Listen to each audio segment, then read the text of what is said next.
lack of access to computers and high-speed internet.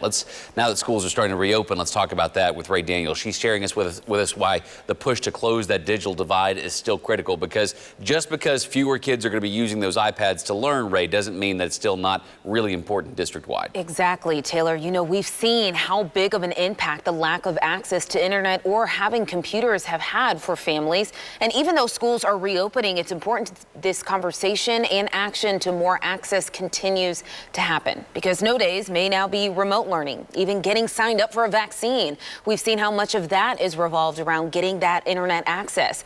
I spoke with Tom Esselman with PCs for People, and he says the next steps are building new Wi-Fi networks and collaborating with major internet providers like Google Fiber and Spectrum and AT&T to further broadcast those signals in areas that represent low-income housing, apartment complexes, neighborhoods that typically have not had strong and reliable home internet, so that they no longer have to just rely on like a mobile device to get internet.